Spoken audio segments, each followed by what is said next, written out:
Hi, welcome back to Chaotic Creatives, a show about embracing the chaos that comes from living a creative life. We are your hosts, two self-proclaimed chaotic creative gals. I am Lauren Hom. I am a designer, letterer, muralist, and most recently, chef. And I'm Rachael Renee. I am your internet hype gal, a creativity coach, here to help you live a more fulfilling life, have more connection in your life, and be more creative. Hell yeah. That was the first time I said it. I was going to say, can I say that I'm proud of you for calling Thank yourself you. a creativity I'm working coach? on it. I'm working on it. Great. I mean, earlier this season, we talked about labels and taking off the ones that were no longer helpful. But I think in reverse fashion, putting on new ones or adopting new labels that we might not have felt comfortable taking on before, they can be empowering. Yeah. So good for you. I'm proud Thank of you you for saying that you are a creativity coach, because that is what you've been doing for like the last year or two. And it reminds me of how a lot of artists, when they're just starting out, will say, I'm an aspiring designer, I'm an aspiring illustrator, when like, no, you can just be that thing. Yeah, too. yeah. I mean, I think I've talked many times about how in therapy, it took me years to be able to say that I was an artist. That was like, I'm creative, not a creative. So yeah, we're working on it. Yeah, language is always changing. We always like associate different words with different meanings, and it's so personal too, which is kind of what we're talking about today. Yeah, that's a good seamless transition. Trying to be respectful of everyone's time, including our own. Yes. Today we are talking about setting rules or a framework for yourself to use social media, because this initially started out as a comment that I made earlier this season about trying to come up with like 10 commandments of using social media for myself, because I was having a hard time navigating the boundlessness and like infinite space of social media. Yeah.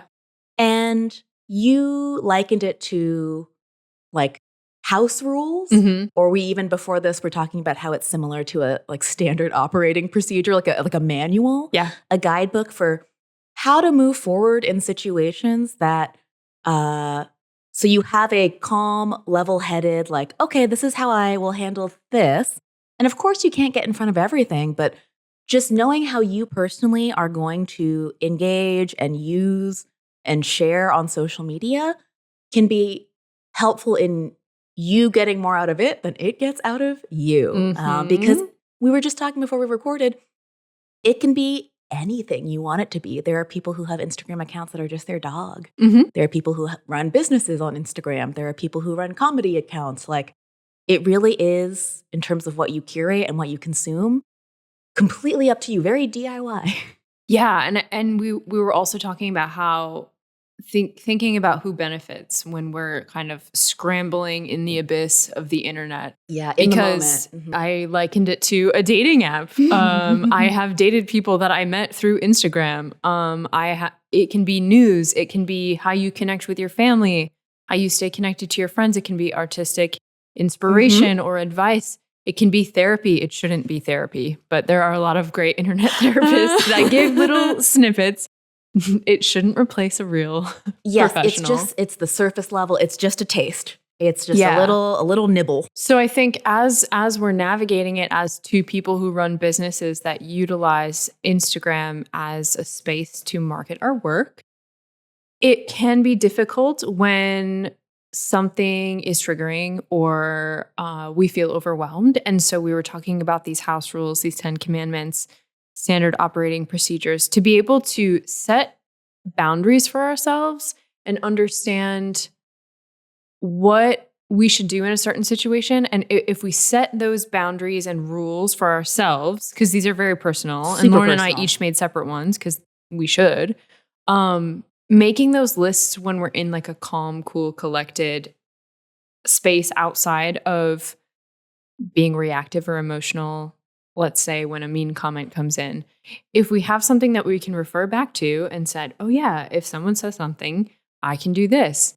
I feel like it gives a little more clarity to how we're approaching the internet space. Yes. Yeah. Yeah, because it can feel overwhelming to log on to any social media network and just feel overwhelmed, because I think the biggest the reason why something like coming up with your own guidelines for how to use social media is important is because we've moved from a internet where you were going to surf the web, right? And going to look for stuff and you were in control of what you saw because you had to seek it. Now it is, you open it and it's fed to you, like spoon-fed to you, and it's within your control who you follow, but in terms of what content gets pushed to the top of your feed when you open an app, that is out of your control. Yeah. And there are algorithms at play that are probably going to show you the thing that's going to get you hooked. Yeah. And also, like, you may choose who you can follow, but there are suggested people. There's, if you go to try to search something, like say you're searching for your friend because you wanted to look up one specific thing, when you go to the search, it shows you the explore page that has all these, you know, tempting little clicks. And I find myself like, oh, what did that celebrity say? I'm like, I don't give a shit. I don't even know who this is. Why am I clicking on this? So what we're trying to do is make rules for ourselves so that we can be very intentional about how we're using this tool. Because it is a great tool and it's a great community building tool, but we have to be intentional about how we're using it. Yes, I think we share all this to say, here's what we are implementing, here's how we navigate. We don't necessarily want or need you to adopt these exact same rules. What we want this conversation to do is to encourage you to think about some of your own house rules or commandments when it comes to using social media that can just make your experience better. Which I guess brings me to my, I can start, we'll go back and forth. Great. My first one of getting more out of social media than it gets out of me. This can be applied in so many ways. I think when I first wrote this one down, it applies to, I'm not going to waste my time on this platform. I'm not going to just kind of like mindlessly scroll. One thing I've been trying not to do is bring my phone with me to the bathroom because that's just like an impulse now. It's like, well, gotta get my phone because I gotta pee. That's not helpful. No, you don't need your phone to pee, in fact. Like, even, and everyone has to come up with their own kind of rubric for this, but engaging in comment sections, sometimes it feels like you could be arguing with a bot. You never know. Like, I try to calibrate the amount of care and attention I give to something based on if I have an existing relationship with somebody. And it's not like I'm duking it out in the comments with people very often. I know it makes it, I framed it so it seems that way, but I don't want to go down any unnecessary rabbit holes in the way that Instagram or TikTok or any of these platforms try to trap you into, like, lure you into the rabbit hole. I want to reclaim a little bit more of my agency and go, no, I am going to only give this an hour of my day, maybe not even. Like, I'm going to get in, get out, do what I need to do. Because how many times have you logged into Instagram to look for something and then an hour later you're like, what was I here for? Why did I open this? Why did I even open it? I don't like that it distracts me in that way. And so to me, that can look like time limits. It can look with choosing not to respond to every single comment or DM. That's a big one that I've absolved myself of the guilt of over the years. But just being aware of when Instagram is squeezing me dry a little bit, like emotionally, creatively, and then making sure that, okay, remembering I'm here to try to get something out of Instagram, which is to make creative friends, to promote my creative work. And those are really the main things. Yeah, I love that. I think that's an excellent one. And it reminds me sort of this, before I share my first one, I'm thinking about the perspective of, like, you mentioned this, like, who's benefiting when I get sucked into a rabbit hole? It's Instagram. It's Mark Zuckerberg. And that guy's got enough money. And I feel like this tool gives us this false sense of connection. And you've heard us talk about connection. It's like one of the main things that I want to do with my work is, like, help people connect with other people in real life. Or if not in real life, because I do in a meaningful way. I do have a lot of, like, people I've met through the internet that I've never met in real life. But the way that we connect is a real connection. It's not like I throw you a like and when I see what you're up to. And so this isn't one of my rules, but I have been very sort of aggressive in my unfollowing lately because I've had Instagram since 2012, maybe. And so I followed people in college when it was like we were posting a grainy picture with a shitty filter of like a beer at a bar and put like yum. There were no DMs, there were no comments. It was just like, I love a pickled egg at the dive bar, which I still do. But like those people and I don't talk to each other in real life. I don't know what they're up to. I shouldn't know what their children are doing. Mm-hmm. I shouldn't know how they're spending their vacation because those are not real connections. Mm-hmm. The internet gives this false sense of connection in this time when people are so lonely and desperate for real connection. So people go to the internet and they feel like they're connecting, but it's not. It's one-sided. Yeah. It feels like you're getting something from someone else, but you're not interacting directly. You are consuming them sharing things about their lives. So anyone that I don't talk to regularly, I kind of unfollowed because I'm like, if you have something to share with me, you should text me. Like if you don't have your phone number, I shouldn't know what your children are up to, you know? So that's one of my sort of tangents, but not one of my rules. But I think it's a good thing that is helping me. Yeah. And if someone is offended that I've unfollowed them, they could text me about it. Okay, first one. If I feel activated by a comment or message and want to respond, mine are a little bit more specific than yours. I will write a response in the Notes app and sleep on it before posting. So good. Because I feel like that is really, if I feel triggered by something that someone said, that's a reflection of something that I need to work through. Because I want people to give me a generous read, just like I'm giving them a generous read. We talked about that before we started recording. And if someone is saying something to me and I'm triggered, it probably was in an accusatory way, or that person hasn't followed me or doesn't follow me and doesn't understand like the nuance. Nuance is really hard to share in a 30-second Instagram reel or in a still video. Yeah, we have to distill things down to like the simplest terms, which oftentimes means there's lots of room for misinterpretation and projection. And that is just the price of admission to be on social media. Yeah. And I used to share a lot of like outfit get ready with me reels. So I was in my underwear a lot because I started in my underwear for two reasons. One, I work with brands that sell underwear and I like working with them and want to show people like, hey, this is a cool brand. I like their values. And two, that we should normalize feeling good in our bodies. Doesn't matter what they look like. Like they're the only ones we've got. So just trying to make it feel like body neutrality was a goal for me. Not trying to make it feel like that is a goal.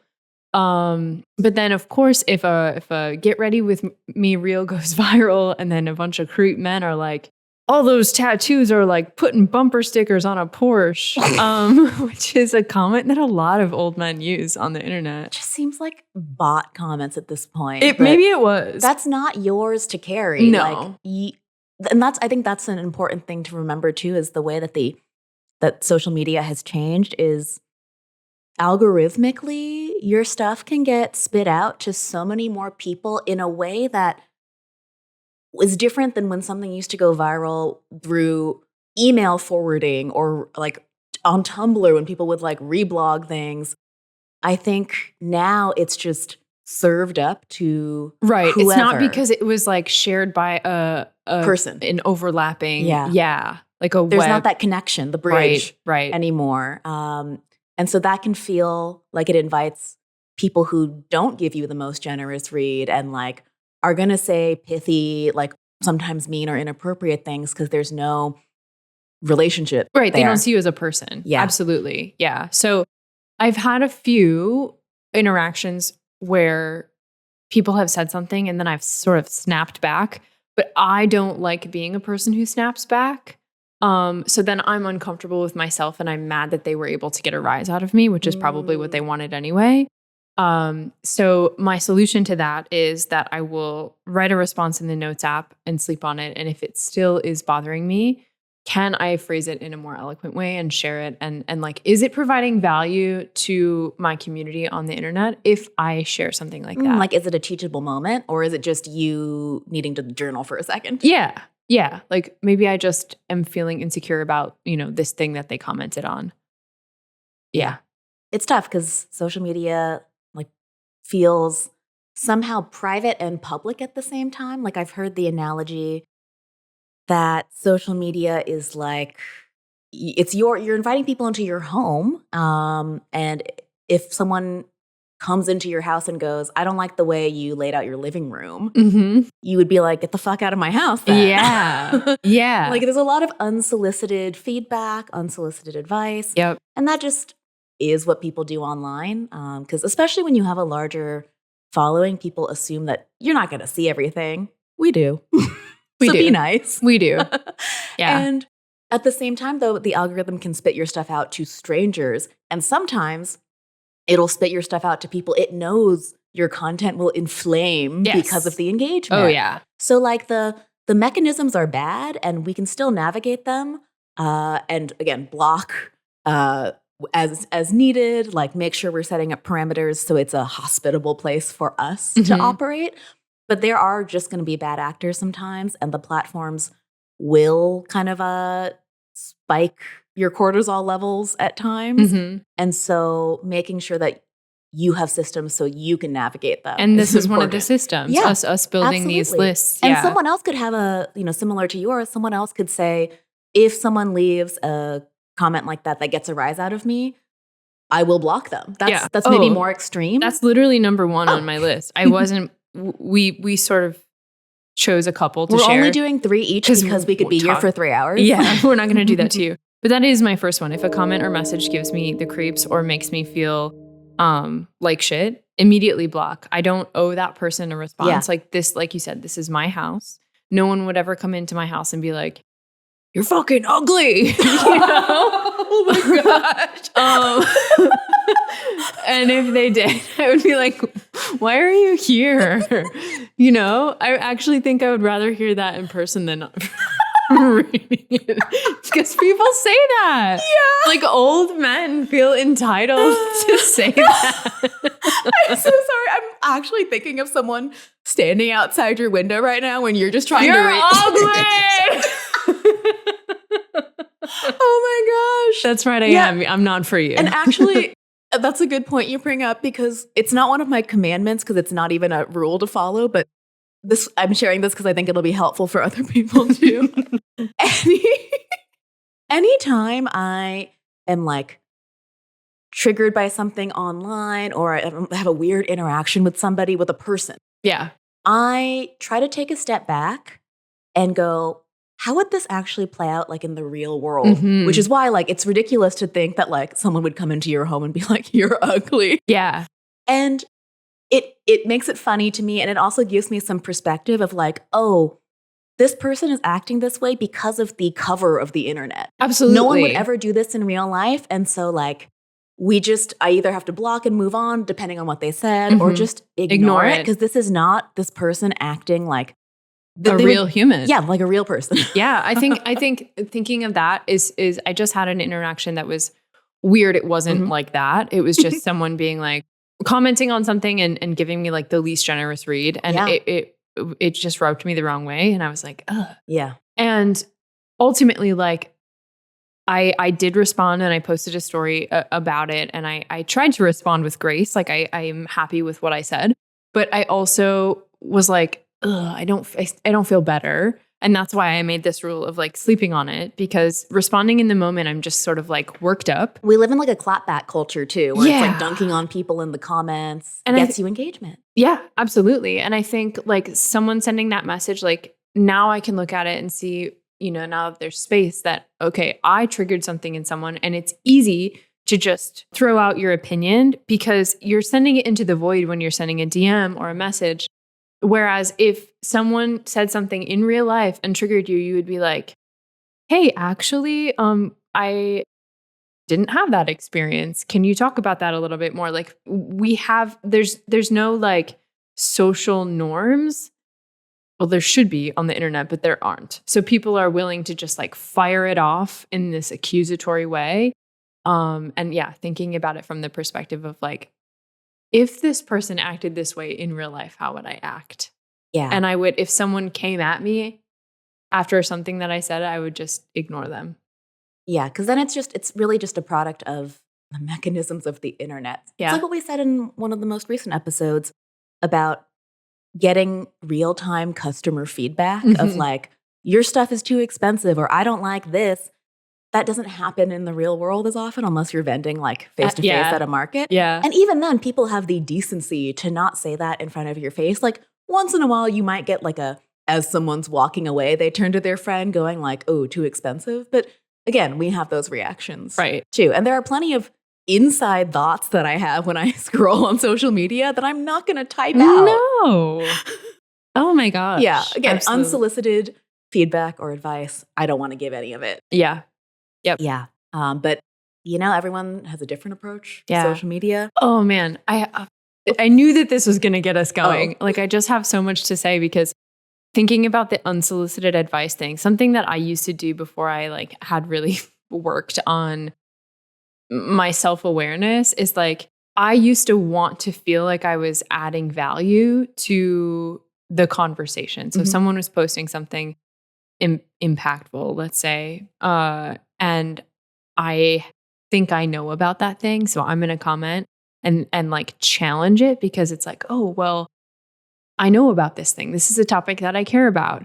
I very specifically remember that there was this one person that I followed when I was vegan who was also vegan, but was frequently shopping at like Forever 21 and Zara. And fast fashion is something that like I have always cared to work against, I guess. And so I would be like, you're doing this for the animals and the environment, but you're shopping at fast fashion. Like how do you reconcile that? And it's like, there's a place for all of us in activism, right? And so like that person just didn't know about that thing. But me being like, how could you do this too is never going to change their mind or even make them curious about it. And so I feel like when people feel that they have something to add, they want to shout it out in that accusatory way because it comes off for them as giving authority over something. But then ultimately it just rubs the reader, the recipient, the wrong way. Does that make sense? Yeah, absolutely. Okay. And thank you for sharing that because social media has evolved. It evolves so fast. And the way that we were given no guidelines on how to use it. Like what you were saying, people used to post whatever, right?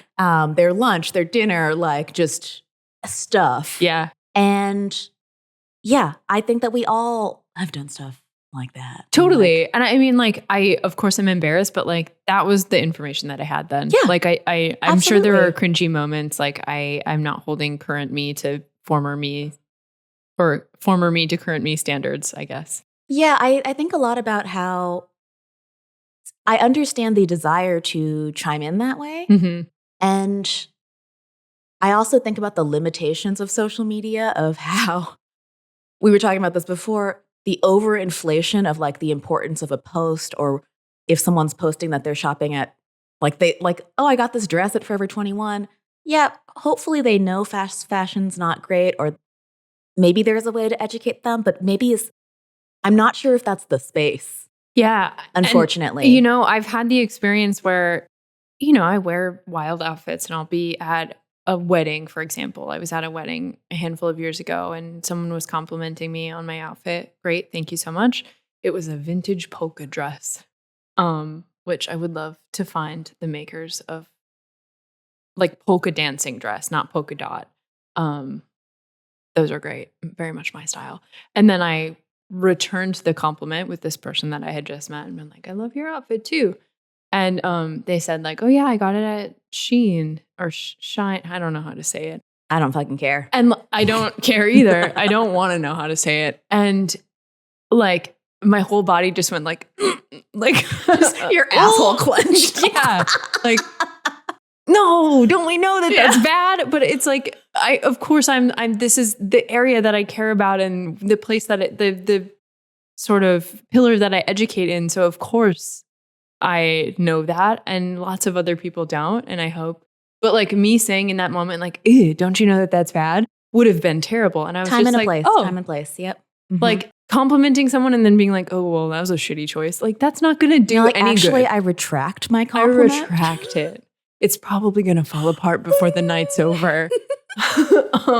But I didn't say that. It wasn't necessary. It was not an educational opportunity. And so I think like that's an in real life example of like how we should maybe think about the internet too. Yeah, we're also all just like walking contradictions. Absolutely. I think we hope everyone's trying. Sometimes you're trying your kind of best. Sometimes you are trying your best. It brings me to my next one. Yeah, I was going to say, let's do the second one. I'm glad you had us only pick 3. One of mine is, as a user of social media, I want to give everybody the benefit of the doubt, give everybody a generous first pass at what they are saying, because I recently saw this one interaction. Someone had commented on someone else's post, and they said something that was just slightly misinformed, and people were flaming them in the comments. And this person had the gumption to jump back in, and I was like, oh, shoot. Uh-oh. Again, this is wasting my time on social. Why do I care? So this is before I set my rules. People who you probably don't know. I don't even know them, but I did catch a glimpse of something nice that happened. Well, something I took inspiration from. This person jumps back in and went, whoa, whoa, whoa. Like, I understand where you're all coming from. Like, I see that my take was misinformed. I didn't mean it that way. Like, I commented, I saw this post and I commented before I had my coffee. I'm so sorry. Yeah. And I was like, oh, what if any, like, we're human, right? Sometimes we feel sweet. Sometimes we feel salty. We can share all of those emotions online. We are human food. Yes. Sweet or salty. And those are the only 2 options. Yeah. Savory, get the fuck out of here. And I realized that, like, oh, if someone posts something salty on one of my posts or someone else's posts, or even just like makes a post of their own that is venting, that is okay. Like, there's space for all those emotions. And like, I don't necessarily need to respond. I'm going to give them the generous read that they're just frustrated or they haven't had their coffee, whatever, however you want to frame that. I was like, I need to give people a generous read. Otherwise, I start worrying that people aren't giving me a generous read. And the only way I feel comfortable posting on social media is if I assume people will give me the benefit of the doubt. And until they don't, like, I just have to operate that like they will. And if they don't, then we'll deal with that. Yep. But I trust myself enough to share things that are true for me. And I trust my voice and with the information I have now. And if people don't give me the benefit of the doubt, then I don't want them following me. I think that's really beautiful. And I also feel like it kind of is a segue into your third one. So I feel like maybe. Yeah. I'll just do my last. Oh, wait. True? Your before noon one? Yes. Yes. I thought you were talking about my other point of being misunderstood, but that's segueing into your next one, right? In my head, I was still on the like, I didn't have my morning coffee. Oh. So I was on the internet before I was like ready to. Yep. Yeah, I didn't explain that line of thought. I just was like, segue into your next one. It's fine. Let me just say it. My last one is no using social media before lunch. And obviously, I won't always abide by that. Sure. But it's a good reminder for me because my brain just gets pulled in all sorts of ways if I just open up my phone in the morning. So to give myself the best chances of taking the reins of my day, like, into my own hands, I don't want my thoughts to be pulled in a million different directions that weren't of my own choosing by just happening to open up Instagram in bed, because it's kind of at the algorithm's whim. Yeah. What is going to be served to me in those first couple of posts. So absolutely. Which can taint your whole day. Yeah, I got to keep the slate clean. Like, my nervous system cannot handle it. And so being mindful about when I log into Instagram, it's like, I'm going to go to this place with like a bunch of random things being thrown at me. And like, hopefully I see some cool stuff, but might see some stuff I don't want to see either. Yeah. Sorry that I made you prematurely share your third one. Because now I'm going to go back to the second one, because you talked about how like giving people assuming that people are giving you the benefit of the doubt will allow you to give people the benefit of the doubt or vice versa. And I feel like that is a message that I share in the Prioritize Play workshop, sort of like in a broader sense of like, if you start looking for things that are going to excite you, that are playful, that are joyful, you'll start seeing more of them. But if you're looking for things to complain about, you will notice more. It's just like, that's neuroscience, that you notice the things that you're sort of paying attention to. So if you're always looking for a reason to like sort of snap back or like post a mean comment or do a gotcha on somebody that you follow on the internet, you will find those opportunities. But can you challenge yourself to give someone the benefit of the doubt and treat them how you would treat a person in real life? And then you'll see more opportunities and also assume that people are giving you that. Oh my gosh, this is another example of this exact thing is in the Dress for Yourself course. I promise I'm not just trying to pitch my offerings. That's what this is for, though, isn't it? Yeah, that's true. That's true. We don't have sponsors yet. No, please buy our courses. But one of the things that I talk about when I had a major mindset shift in terms of my own style was when I actively worked to stop judging other people for what they were wearing, because I would find myself in a situation where I'd be like, oh, that girl looks really cool. She's probably dumb or something. You know, like I would make up some story in my head so that I felt better about myself. I wasn't that simple. But I would be like, oh, well, that girl looks like she has cool style and a hot partner, and I'm jealous. So I need to come up with something in my head that makes me feel superior.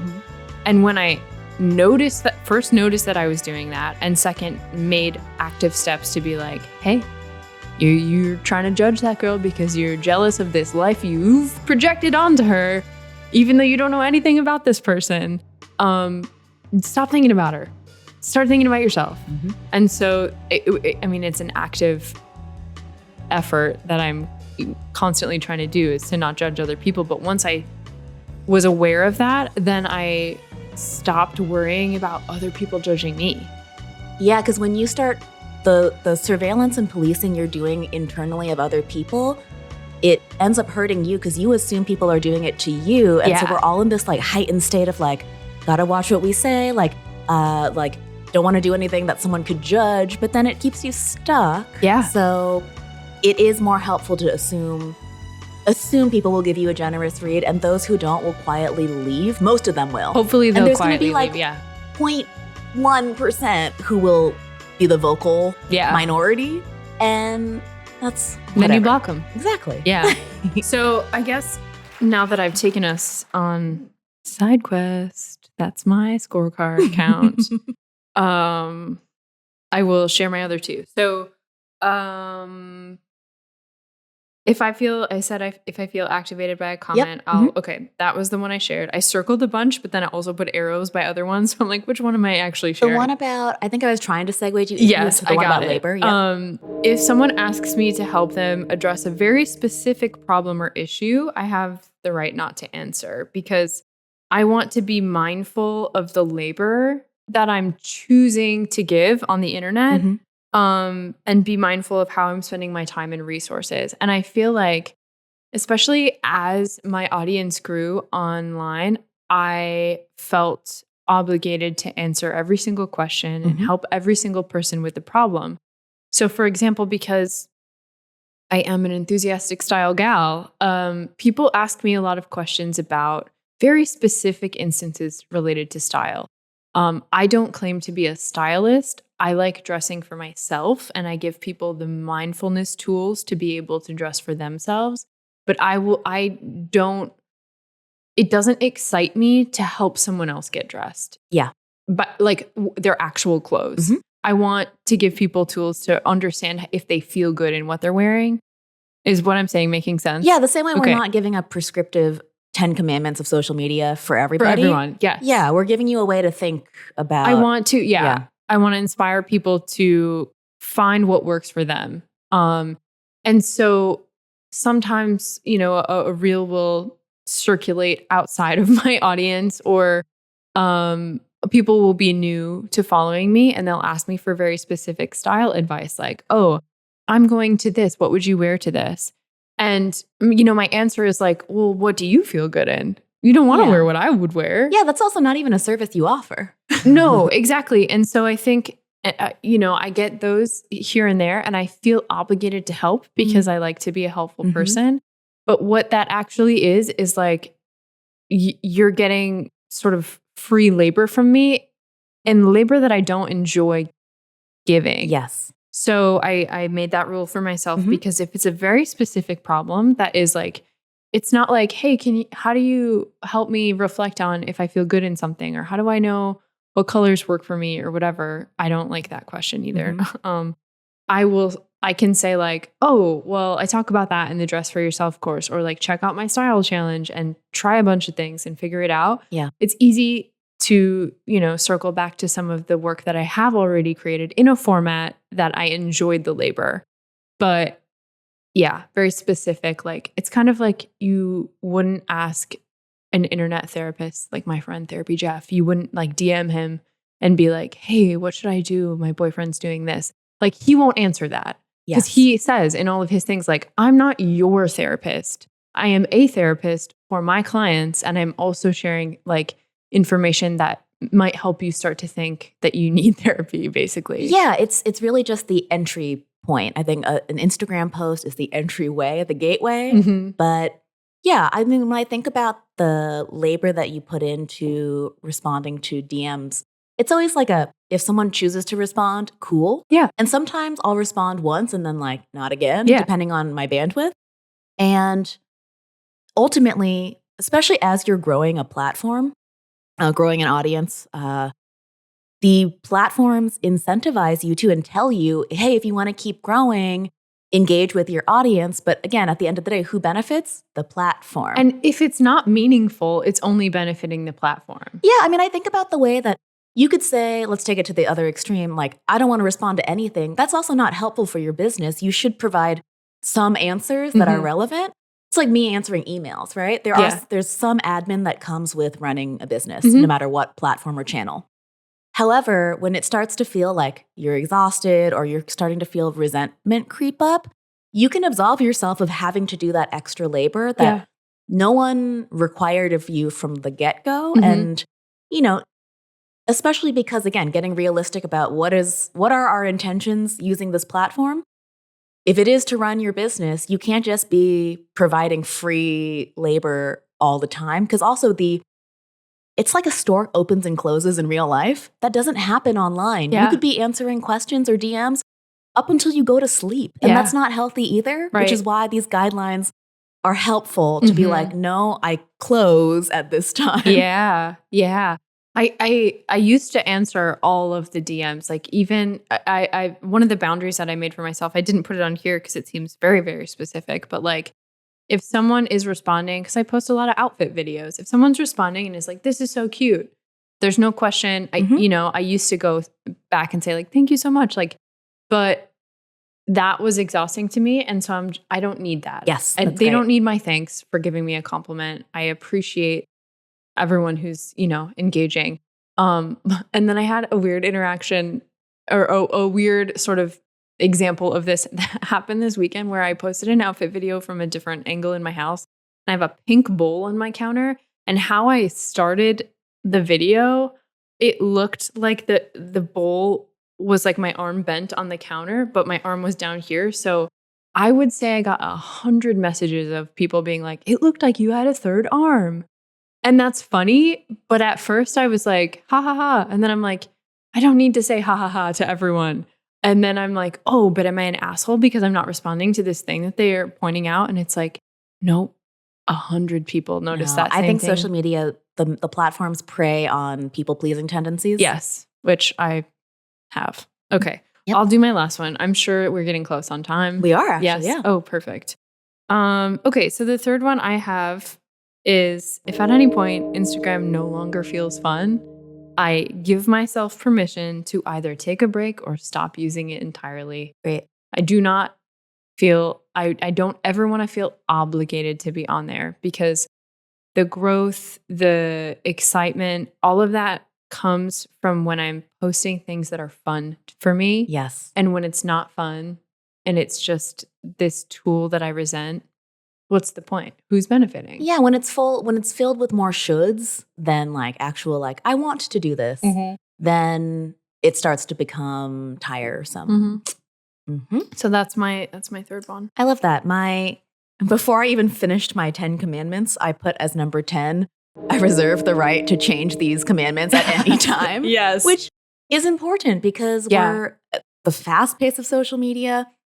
You have to update your own like agreements to yourself all the time. Of like, absolutely. Is this working for me anymore? Like there was an era of Instagram, I don't know, 5-6 years ago where the common advice, and it didn't feel so bad because we weren't so online, was to respond to every comment. Yep. Even with just like a bunch of heart emojis or like engagement was like, love this, so cool. Like it wasn't really deep. It was just engagement for engagement's sake. And I think we've moved away from that now. And maybe there are people out there who don't feel like drained by that.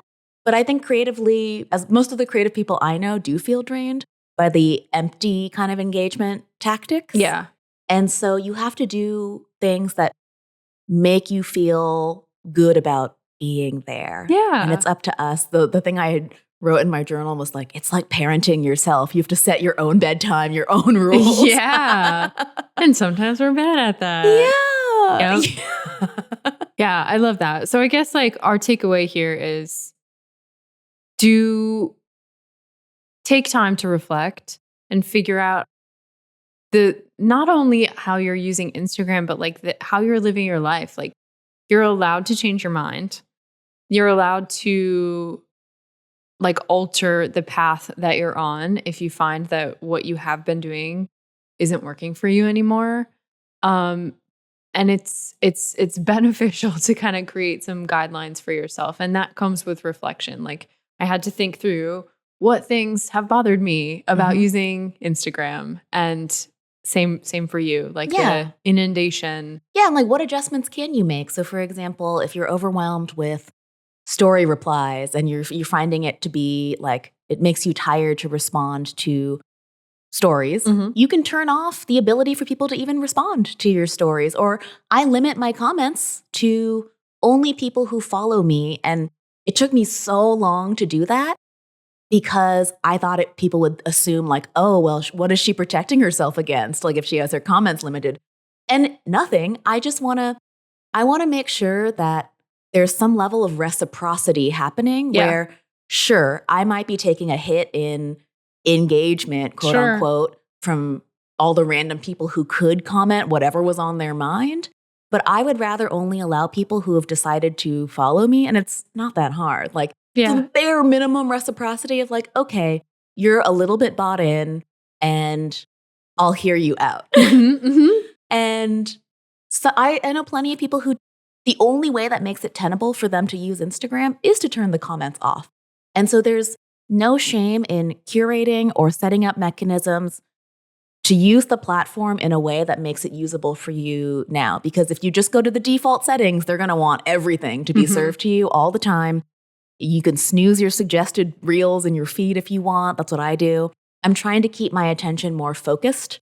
And unfortunately, it's up to us as individuals to do that because the platforms are going to operate in their best interest, which is to keep eyeballs there for advertiser dollars. Yeah, absolutely. So it's just all about being intentional. Yeah. I think most people I speak to now overall don't feel great about social media, but I still think there's a desire to want to figure out how to use it because there's still some juice left to squeeze out of it. A lot of good can still come from it, but we need to facilitate that good happening. We can't just kind of let it be. Yeah, I think like that's one of the most frustrating things I hear from people is like, oh, I hate the internet. And it's like, well, one, you don't have to participate.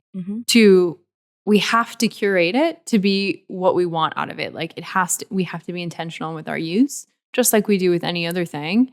And so when I hear people say that, I don't bite back, but I say, like, oh, have you muted the things that make you unhappy? Have you unfollowed people that make you feel jealous? Are you following inspiring accounts? Like, how are you using it? Because how we used to use it is just follow anything that's interesting. And like you said, you just get inundated. You don't get to choose what you're seeing in the morning. Or in the afternoon when you're using your hours appropriately. So yeah, I think it still has potential to be a wonderful, lovely space and tool for us, but we just have to change how we're approaching it. Yeah, I think we have to do it with our eyes open, being realistic about the limitations of the platform and the incentives of the platform, and then using the tools that they built in, because they probably had to make sure that the experience is closest to what we want it to be. Yeah. Like ultimately they're not a private company actually, but they are a corporation whose goal is to make money. And so just realizing that like they don't have our best interests in mind necessarily, but we all have congregated there, and how can we still have some positive experiences or get something out of this? Because I started to use social media as a way to just share my artwork, and the people that I connected with early on in my career, like I'm glad that we met on the internet. Yeah. Like, I've met such wonderful people. Yeah. So there's still some good that can come out of it, and we just gotta do a little thinking and reconfiguring to figure out how to use it. Yeah. Yeah. Absolutely. And I guess this is one thing that I'm sure your business coaches have told you, and mine have as well, is like, and also get people on your newsletter list, because that's what you have ownership over. So, Instagram could decide to boot us all off tomorrow, and we have no choice over it, and we lose our following. So it's like building our own communities so that we can share. I also really love my newsletter because I can provide so much more nuance. Just like here, we can have it's conversation. Yeah, it's not bite-sized content is not for everybody. Definitely humans were not meant to be interpreted that way. Yeah. And so it's just the way it's set up, it makes it tough to use. But you got this. Yeah. Yeah. If you feel like sharing any of your commandments with us or house rules or after listening to SOPs. this, yeah. If you come up with your own little handbook, we'd love to hear anything that you came up with that might be helpful, because, in Rachael and I having these conversations with each other, I've oftentimes needed to like talk with someone to like work these out of like, okay, I'm feeling this way. What can I do to change this? And so hopefully if you don't have anyone to talk to about this episode can be a stand-in for getting the gears turning on what you might want to do with your page. Absolutely. Yeah. This is our penultimate episode. Of season 2. Yeah. Yeah. Wow. I love using the word penultimate too. It sounds so intense. Yeah. Cool. Anyway. Rachael just did the 2. What are these rock on signs? The metal horns. Oh. Yeah. Metal. Tough. Yeah. Anyway. All right, we gotta go. See you next time for our last episode. Bye.